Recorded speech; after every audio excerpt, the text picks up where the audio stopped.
Hallelujah hallelujah. सो एक और बार आप सब आदर दे योग प्रभु दे दास प्रभु दियां दासियां नूं मेरे वल्लों पास्टर अश्विनी कुमार वल्लों जय मसीह दी और सचमुच नमस्ते शालोम प्रेज द लॉर्ड। प्रभु तुहानूं बरकत देवे।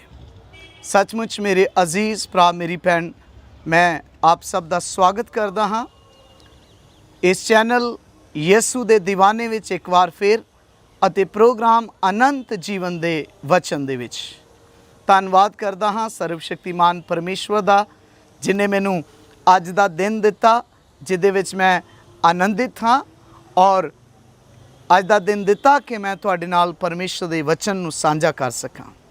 सो मेरे भरा मेरी भैन बड़े थोड़े जे शब्दां दे विच मैं तुहाडे नाल साझा करना चाहता हाँ इस पवित्र वचन दे अनुसार सानू अपने जीवन दे विच किहड़े काम पहले करने चाहिए हन अते किहड़े काम बाद विच करने चाहिए हन।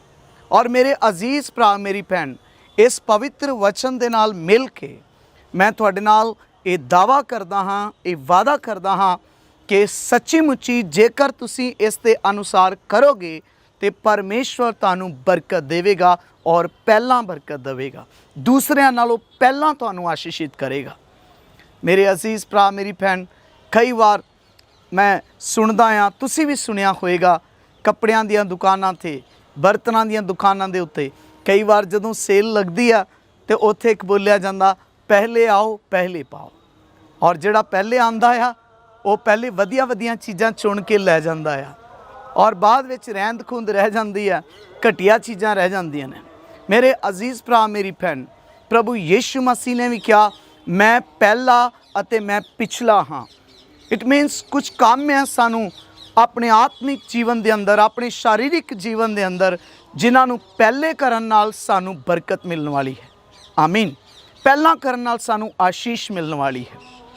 सो मेरे अजीज़ भरा मेरी भैन आओ असी पवित्र शास्त्र बाइबल दे विचों किदां देखदे हां जदों परमेश्वर ने इसहाक दे द्वारा एसाऊ नूं या याकूब नूं बरकत देनी चाही ते उन्हें कहा हे मेरे पुत्र तू पहले मेरे लिए मेरा मनपसंद भोजन तैयार कर और जदों मैं उन्होंने खावांगा मेरा जी तृप्त हो जाएगा आनंदित हो जाएगा तो फिर मैं तेनू आशीष देवांगा। मेरे अजीज़ भरा मेरी भैन पहला कुछ काम है जिहड़े सानू अपने जीवन दे विच पहला करन दी ज़रूरत है और जेकर असी पवित्र शास्त्र बाइबल दे विच चलीए संत लूका उहदे 14 अध्याय 28 तो लैके 31 वचन तक इदां लिखिया होया तुहाडे विचों किहड़ा मनुख है वो किहड़ा इंसान है जिहदी गढ़ बनाने दी दलील होवे और वो जदों उहदी नींह रखे या कुछ भी करे तां वो पहला बैठ के सब तो पहला बैठ के उहदा लेखा ना कर लवे कि किन्ना पैसा चाहिदा आ किन्ना सीमेंट चाहिदा आ किन्नी रेत चाहिदी आ किस तरह की चीज़ां दा इंतज़ाम करना है।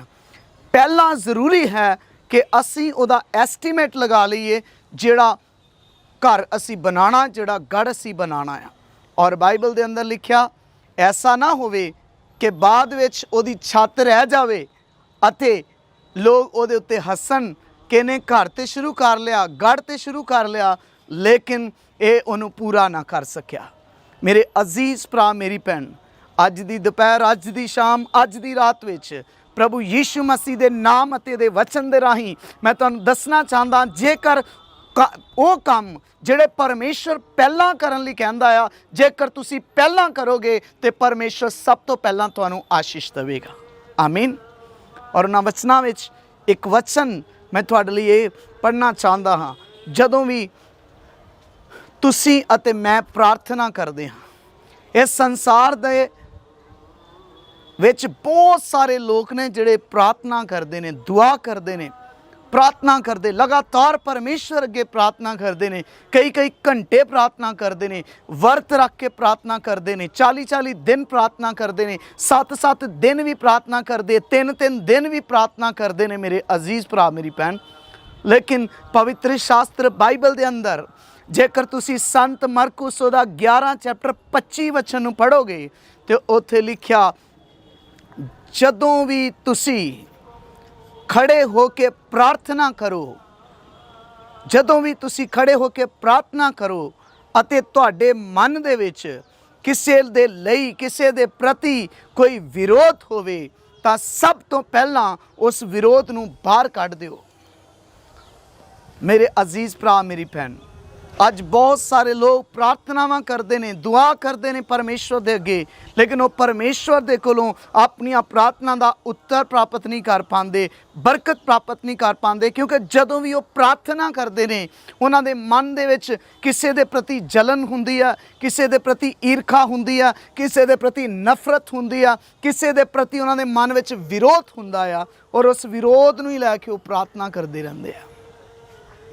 ਪ੍ਰਭੂ ਦਾ ਵਚਨ ਕਹਿੰਦਾ ਆ, ਪਹਿਲਾਂ ਤੁਸੀਂ ਉਸ ਵਿਰੋਧ ਨੂੰ ਬਾਹਰ ਕੱਢ ਦਿਓ, ਪਹਿਲਾਂ ਉਸ ਨਫ਼ਰਤ ਨੂੰ ਬਾਹਰ ਕੱਢ ਦਿਓ, ਪਹਿਲਾਂ ਉਸ ਈਰਖਾ ਨੂੰ ਬਾਹਰ ਕੱਢ ਦਿਓ, ਫਿਰ ਪ੍ਰਾਰਥਨਾ ਕਰਿਓ, ਪਰਮੇਸ਼ਵਰ ਤੁਹਾਨੂੰ ਆਸ਼ੀਸ਼ ਦੇਵੇਗਾ।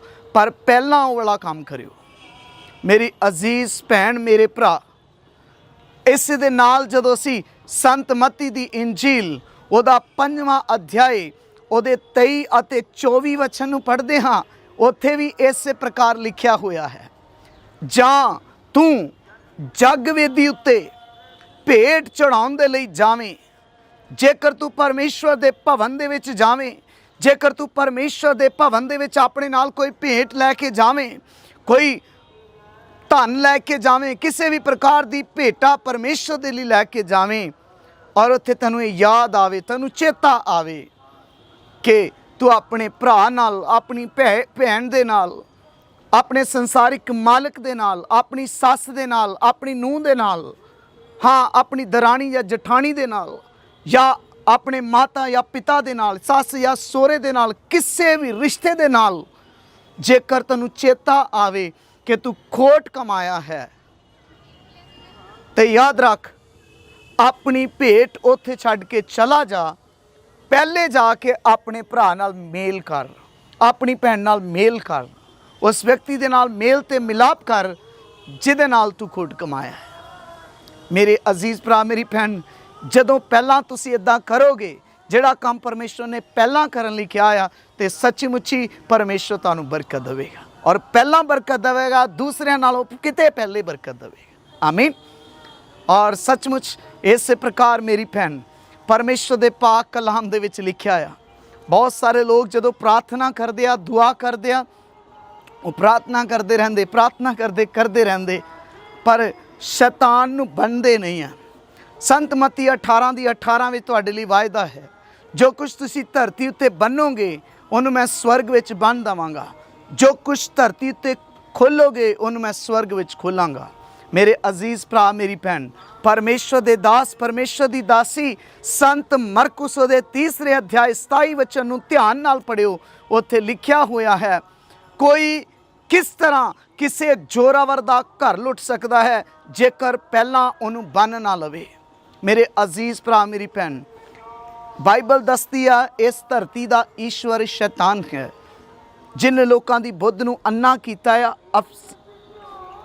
2 ਕੁਰਿੰਥੀਆਂ 4:4 ਵਿੱਚ ਤੁਸੀਂ ਪੜ੍ਹ ਸਕਦੇ ਹੋ, ਉਹਨੇ ਲੋਕਾਂ ਦੀ ਬੁੱਧ ਨੂੰ ਅੰਨਾ ਕੀਤਾ, ਇਸ ਧਰਤੀ ਦਾ ਈਸ਼ਵਰ ਬਣਿਆ ਹੋਇਆ ਹੈ, ਔਰ ਉਹ ਤੁਹਾਡੀਆਂ ਬਰਕਤਾਂ ਉੱਤੇ, ਤੁਹਾਡੀਆਂ ਆਸ਼ੀਸ਼ਾਂ ਦੇ ਉੱਤੇ ਹੱਥ ਰੱਖ ਕੇ ਬੈਠਾ ਹੋਇਆ, ਉਹਨੂੰ ਖੋਣਾ ਚਾਹੁੰਦਾ ਆ, ਔਰ ਬਹੁਤ ਵਾਰ ਤੁਹਾਨੂੰ ਉਹ ਬਰਕਤਾਂ ਲੈਣ ਹੀ ਨਹੀਂ ਦਿੰਦਾ, ਕਿਉਂਕਿ ਉਹ ਖੁੱਲ੍ਹਾ ਹੋਇਆ ਹੈ। ਪਰ ਬਾਈਬਲ ਦੱਸਦੀ ਹੈ, ਪਹਿਲਾਂ ਉਹਨੂੰ ਬੰਨ੍ਹ ਲਵੋ। ਜਦੋਂ ਵੀ ਤੁਸੀਂ ਪ੍ਰਾਰਥਨਾ ਕਰਦੇ ਹੋ, ਜਦੋਂ ਵੀ ਦੁਆ ਕਰਦੇ ਹੋ, ਤੇ ਸਭ ਤੋਂ ਪਹਿਲਾਂ ਦੁਆ ਕਰਿਆ ਕਰੋ, ਪਰਮੇਸ਼ਵਰ ਪਿਤਾ, ਤੁਹਾਡੇ ਪੁੱਤਰ ਪ੍ਰਭੂ ਯੀਸ਼ੂ ਮਸੀਹ ਨਾਸਰੀ ਦੇ ਨਾਮ ਦੇ ਵਿੱਚ ਮੈਂ ਸ਼ੈਤਾਨ ਤੇ ਉਹਦੀਆਂ ਸਾਰੀਆਂ ਤਾਕਤਾਂ, ਸਾਰੀਆਂ ਸ਼ਕਤੀਆਂ ਨੂੰ ਮੈਂ ਬੰਨ੍ਹ ਦਿੰਦੀ ਹਾਂ, ਜਾਂ ਮੈਂ ਬੰਨ੍ਹ ਦਿੰਦਾ ਹਾਂ, ਕਿਉਂਕਿ ਅਫਸੀਆਂ 6:10 ਵਿੱਚ ਲਿਖਿਆ ਹੈ, ਸਾਡੀ ਲੜਾਈ ਮਾਸ ਅਤੇ ਲਹੂ ਦੇ ਨਾਲ ਨਹੀਂ ਹੈ, ਬਲਕਿ ਸ਼ੈਤਾਨ, ਅੰਧਕਾਰ, ਉਹਦੀਆਂ ਸ਼ਕਤੀਆਂ ਦੇ ਨਾਲ ਹੈ। ਔਰ ਸੱਚਮੁੱਚ ਉਹਨੂੰ ਪਹਿਲੇ ਬੰਨ੍ਹ ਲਿਆ ਕਰੋ, ਪਹਿਲੇ ਉਹਨੂੰ ਬੰਨ੍ਹ ਲਿਆ ਕਰੋ, ਫਿਰ ਪ੍ਰਾਰਥਨਾ ਕਰਿਆ ਕਰੋ। ਤੁਸੀਂ ਉਹਨੂੰ ਬੰਨ੍ਹਦੇ ਨਹੀਂ ਹੋ ਔਰ ਇੱਦਾਂ ਹੀ ਪ੍ਰਾਰਥਨਾ ਕਰੀ ਜਾਂਦੇ ਹੋ, ਤੁਹਾਨੂੰ ਕੋਈ ਵੀ ਬਰਕਤ, ਕੋਈ ਵੀ ਆਸ਼ੀਸ਼ ਲੈਣ ਨਹੀਂ ਦਿੰਦਾ। ਸੱਚਮੁੱਚ ਮੇਰੇ ਅਜ਼ੀਜ਼ ਭਰਾ, ਮੇਰੀ ਭੈਣ, ਪਰਮੇਸ਼ਵਰ ਭਲਾ ਹੈ, ਆਪਣੇ ਵਚਨਾਂ ਦਾ ਸੱਚਾ ਹੈ, ਆਸ਼ੀਸ਼ ਦੇਣ ਵਾਲਾ ਪਰਮੇਸ਼ਵਰ ਹੈ, ਔਰ ਸੱਚਮੁੱਚ ਇੱਕ ਆਖਰੀ ਗੱਲ ਕਹਿ ਕੇ ਮੈਂ ਬੰਦ ਕਰਨਾ ਚਾਹੁੰਦਾ ਹਾਂ। ਪ੍ਰਭੂ ਤੁਹਾਨੂੰ ਆਸ਼ੀਸ਼ ਦੇਵੇ। ਔਰ ਲਿਖਿਆ ਹੋਇਆ, ਤੁਸੀਂ ਬਹੁਤ ਸਾਰੀਆਂ ਗੱਲਾਂ ਦੀ ਚਿੰਤਾ ਕਰਦੇ ਹੋ। ਹਾਏ ਕੀ ਖਾਵਾਂਗੇ, ਕੀ ਪੀਵਾਂਗੇ, ਕੀ ਪਹਿਨਾਂਗੇ, ਹਾਏ ਮੇਰੀ ਨੌਕਰੀ ਦਾ ਕੀ ਹੋਏਗਾ, ਮੇਰੀ ਸ਼ਾਦੀशुदा ਜ਼ਿੰਦਗੀ ਦਾ ਕੀ ਹੋਏਗਾ, ਮੇਰੇ ਬੱਚਿਆਂ ਦਾ ਕੀ ਬਣੇਗਾ, ਔਰ ਮੇਰੇ ਬੱਚਿਆਂ ਦੀ ਪੜ੍ਹਾਈ ਦਾ ਕੀ ਬਣੇਗਾ, ਮੈਂ ਕੀ ਕਰਾਂਗਾ, ਮੇਰਾ ਭਵਿੱਖ ਕੀ ਹੋਏਗਾ। ਤੁਸੀਂ ਬਹੁਤ ਸਾਰੀਆਂ ਗੱਲਾਂ ਦੀ ਚਿੰਤਾ ਵਿੱਚ ਪਏ ਰਹਿੰਦੇ ਹੋ। ਸੱਚਮੁੱਚ ਪਤਾ ਨਹੀਂ ਕੀ ਸੋਚਦੇ ਰਹਿੰਦੇ ਹੋ। ਆਉਣ ਵਾਲਾ ਟਾਈਮ ਕੀ ਹੋਏਗਾ, ਕਿੱਦਾਂ ਹੋਏਗਾ, ਕੀ ਅਸੀਂ ਕਰਾਂਗੇ, ਇਹ ਕਰਜ਼ਾ ਕਿਸ ਤਰ੍ਹਾਂ ਉਤਰੇਗਾ, ਮੇਰੀ ਬਿਮਾਰੀ ਕਿੱਦਾਂ ਜਾਵੇਗੀ, ਔਰ ਮੈਂ ਸੱਚਮੁੱਚ ਆਉਣ ਵਾਲੇ ਸਮੇਂ ਵਿੱਚ ਕੀ ਕਰਾਂਗੀ। ਤੁਸੀਂ ਇਹਨਾਂ ਗੱਲਾਂ ਦੀ ਚਿੰਤਾ ਵਿੱਚ ਪਏ ਰਹਿੰਦੇ ਹੋ। ਪਰ ਧੰਨਵਾਦ ਪਰਮੇਸ਼ਰ ਦਾ ਜਿਹਨੇ ਲਿਖ ਕੇ ਆਪਣਾ ਵਚਨ ਦਿੱਤਾ ਆ। ਔਰ ਉਹ ਵਚਨ ਕੀ ਕਹਿੰਦਾ ਹੈ? ਸੰਤ ਮੱਤੀ ਉਹਦੇ 6ਵੇਂ ਅਧਿਆਇ 33 ਵਚਨ 'ਚ ਪਰਮੇਸ਼ਰ ਤੁਹਾਨੂੰ ਕਹਿੰਦਾ ਹੈ ਕਿ ਤੁਸੀਂ ਪਹਿਲਾਂ ਮੇਰੇ ਧਰਮ ਅਤੇ ਰਾਜ ਦੀ ਖੋਜ ਕਰੋ, ਬਾਕੀ ਸਾਰੀਆਂ ਵਸਤੂਆਂ ਤੁਹਾਨੂੰ ਦੇ ਦਿੱਤੀਆਂ ਜਾਣਗੀਆਂ। ਸੱਚਮੁੱਚ ਮੇਰੇ ਅਜ਼ੀਜ਼ ਭਰਾ, ਮੇਰੀ ਭੈਣ, ਸਭ ਤੋਂ ਪਹਿਲਾਂ ਪਰਮੇਸ਼ਰ ਚਾਹੁੰਦਾ ਆ ਅਸੀਂ ਉਹਦੇ ਧਰਮ ਅਤੇ ਉਹਦੇ ਰਾਜ ਦੀ ਖੋਜ ਵਿੱਚ ਲੱਗੀਏ, ਉਹਦੀ ਖੋਜ ਕਰੀਏ, ਤੇ ਬਾਕੀ ਸਾਰੀਆਂ ਵਸਤੂਆਂ ਤੁਹਾਨੂੰ ਦੇ ਦਿੱਤੀਆਂ ਜਾਣਗੀਆਂ। ਸੱਚਮੁੱਚ ਜੇਕਰ ਤੁਸੀਂ ਆਪਣੇ ਬੱਚਿਆਂ ਦੇ ਲਈ ਚਿੰਤਾ ਕਰਦੇ ਹੋ ਤੇ ਪਰਮੇਸ਼ਰ ਉਹਨਾਂ ਦੀਆਂ ਸਾਰੀਆਂ ਆਸ਼ੀਸ਼ਾਂ ਤੁਹਾਨੂੰ ਦੇ ਦੇਵੇਗਾ। ਜੇਕਰ ਤੁਸੀਂ ਕਰਜ਼ੇ ਦੇ ਬੋਝ ਦੀ ਚਿੰਤਾ ਕਰਦੇ ਹੋ, ਪਰਮੇਸ਼ਰ ਉਹ ਤੁਹਾਨੂੰ ਮੁਕਤ ਕਰੇਗਾ। ਪਰ ਪਹਿਲਾਂ ਤੁਸੀਂ ਉਹਦੇ ਧਰਮ ਅਤੇ ਰਾਜ ਦੀ ਖੋਜ ਕਰੋ। ਹਾਲੇਲੂਇਆ। ਸੱਚਮੁੱਚ ਮੇਰੇ ਅਜ਼ੀਜ਼ ਭਰਾ, ਮੇਰੀ ਭੈਣ, ਇਸ ਛੋਟੇ ਜਿਹੇ ਸੰਦੇਸ਼ ਦੇ ਵਿੱਚ ਤੁਹਾਨੂੰ ਮੈਂ ਦੱਸਣਾ ਚਾਹੁੰਦਾ ਕਿ ਪਹਿਲਾਂ ਤੁਸੀਂ ਕੀ ਕਰਨਾ ਆ। ਪਹਿਲਾਂ ਤੁਸੀਂ ਮਾਫ ਕਰਨਾ ਆ, ਵਿਰੋਧ ਨੂੰ ਬਾਹਰ ਕੱਢਣਾ ਆ। ਪਹਿਲਾਂ ਤੁਸੀਂ ਸ਼ੈਤਾਨ ਨੂੰ ਬੰਨਣਾ ਆ, ਔਰ ਪਹਿਲਾਂ ਤੁਸੀਂ ਬੈਠ ਕੇ ਲੇਖਾ ਕਰ ਲੈਣਾ ਆ। ਔਰ ਸਾਰੀਆਂ ਉਹ ਗੱਲਾਂ ਜਿਹਦੇ ਬਾਰੇ ਮੈਂ ਤੁਹਾਨੂੰ ਪਰਮੇਸ਼ਰ ਦੇ ਵਚਨ ਦੇ ਰਾਹੀਂ ਦੱਸਿਆ ਆ, ਉਹਨੂੰ ਤੁਸੀਂ ਪਹਿਲਾਂ ਕਰਨਾ। ਨਿਸ਼ਚਿਤ ਰੂਪ ਦੇ ਵਿੱਚ ਪਰਮੇਸ਼ਰ ਤੁਹਾਨੂੰ ਪਹਿਲਾਂ ਬਰਕਤ ਦੇਵੇਗਾ, ਪਹਿਲਾਂ ਆਸ਼ੀਸ਼ ਦੇਵੇਗਾ। ਆਓ ਆਪਣੀ ਅੱਖਾਂ ਨੂੰ ਬੰਦ ਕਰੀਏ ਔਰ ਅਸੀਂ ਪ੍ਰਾਰਥਨਾ ਕਰਦੇ ਹਾਂ। महान सर्वशक्तिमान जीवित यहोवा परमेश्वर, आकाश और धरती ਨੂੰ ਬਣਾਉਣ ਵਾਲੇ ਮੇਰੇ प्यारे स्वामी पिता, तू सच्चा ते जिउंदा परमेश्वर है। और सचमुच तेरे वचन सच्चे ने, तेरे वायदे सच्चे ने। तू आकाश ते धरती दा बनाउण वाला परमेश्वर है।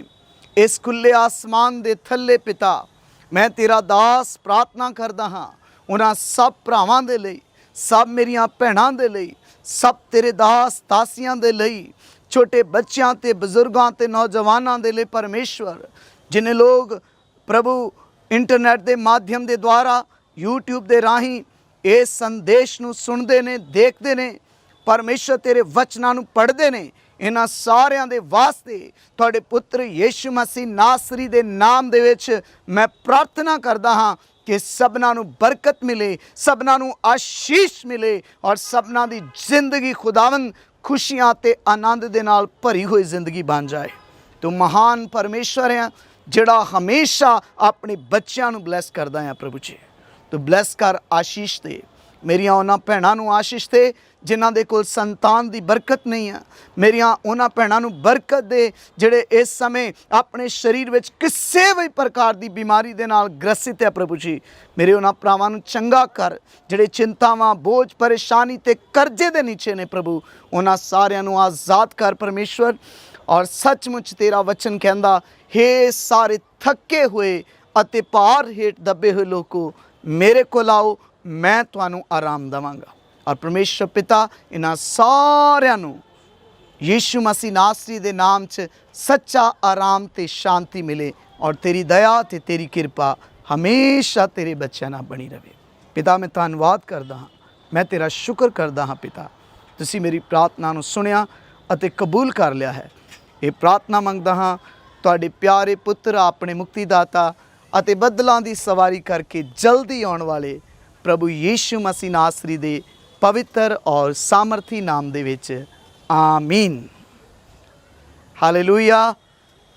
सो धन्यवाद परमेश्वर दा, एक और बार उन्हें मौका दिता थोड़े सामने आने दे लई। परमेश्वर तुहानूं बहुत सारी बरकत आशीष देवे और तुहाडा भला होवे ਔਰ ਅਗਲੀ ਵਾਰ ਜਦੋਂ ਅਸੀਂ ਇੱਕ ਦੂਸਰੇ ਨੂੰ ਮਿਲਦੇ ਹਾਂ ਜਾਂ ਫੋਨ ਕਰਦੇ ਹਾਂ ਤੇ ਇੱਕ ਗਵਾਹੀ ਦੇ ਨਾਲ ਫੋਨ ਕਰੀਏ। ਪ੍ਰਭੂ ਤੁਹਾਨੂੰ ਬਰਕਤ ਦੇ। ਹਾਲੇਲੂਇਆ। God bless you. ਜੈ ਮਸੀਹ ਕੀ। ਨਮਸਤੇ। ਪ੍ਰਭੂ ਤੁਹਾਨੂੰ ਹੋਰ ਬਰਕਤ ਦੇਵੇ, ਹੋਰ ਬਰਕਤ ਦੇਵੇ, ਹੋਰ ਬਰਕਤ। ਆਮੀਨ।